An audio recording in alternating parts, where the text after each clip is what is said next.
Trees. Majestic, right? Ancient, wise, providers of shade and oxygen. You'd think they'd be revered, celebrated.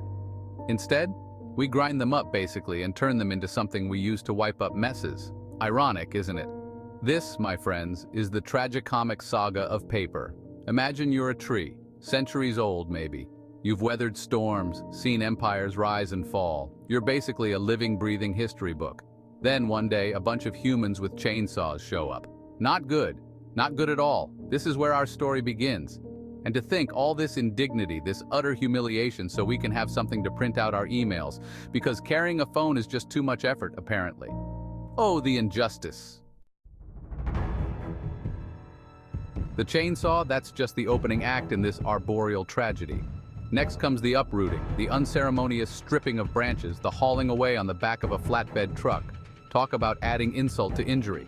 Our once proud tree is now just another log on a pile, destined for, well, let's not sugarcoat it, oblivion. But wait, there's more.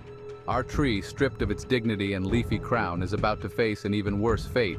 Because the journey from forest giant to bathroom essential is paved with indignities, my friends.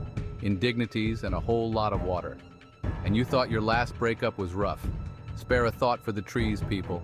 They literally get pulped. Pulped! There's a word for you. Debarking. Sounds almost pleasant, doesn't it? Like something you do at a spa. Maybe with cucumber water and a face mask. In reality, it's the brutal process of stripping a tree of its bark, its protective armor, leaving it naked and vulnerable. All in the name of, well, paper. Toilet paper, if we're being honest. Imagine the indignity. One minute you're a majestic oak, the next you're a stripped-down, barkless husk, about to be tossed into a giant blender. And not even a fancy Vitamix, mind you. This is industrial strength stuff. The irony, of course, is that we use paper to wrap delicate things, gifts, flowers, sandwiches.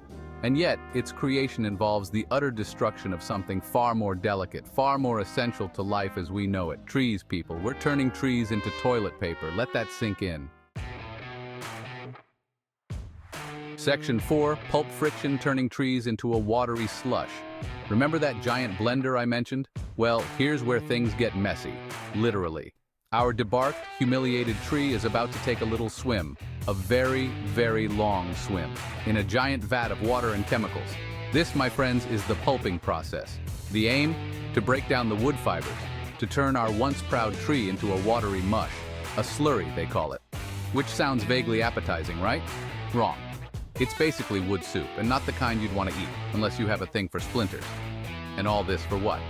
So we can doodle on it during boring meetings. Write grocery lists we'll inevitably lose.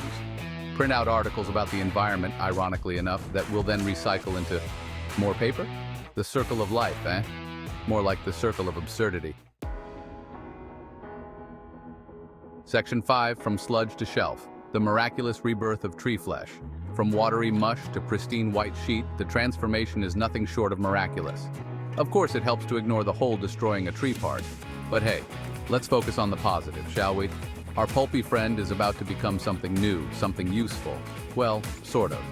It's a bit like a spa day, actually, but instead of cucumber water and face masks, we're talking about bleach, dyes, and giant rollers. The goal? To flatten, dry, and transform that messy slurry into something resembling, well, paper. And just like that, our tree, once a symbol of strength and resilience, is reborn. As a flimsy, disposable sheet of something, ready to be scribbled on, crumpled up, and ultimately discarded. Ah, the circle of life, or something like that. Section 6, the circle of life. More like the circle of waste paper baskets. So there you have it. The tragicomic journey of a tree, from forest royalty to office supply. We chop it down, strip it bare, grind it up, and turn it into something we use to jot down reminders we'll promptly forget. Ironic, isn't it? And the saddest part? This isn't even the end of the story. Our paper, once a symbol of knowledge and communication, will likely end its days crumpled at the bottom of a bin. Or worse, clogging up a landfill, the ultimate indignity. But hey, at least we had fun along the way, right? We got to use words like debarking and slurry. And we learned a valuable lesson about the circle of life. It's not always pretty, folks. In fact, it's often downright absurd. Just like our reliance on paper in the digital age. but that's a story for another time.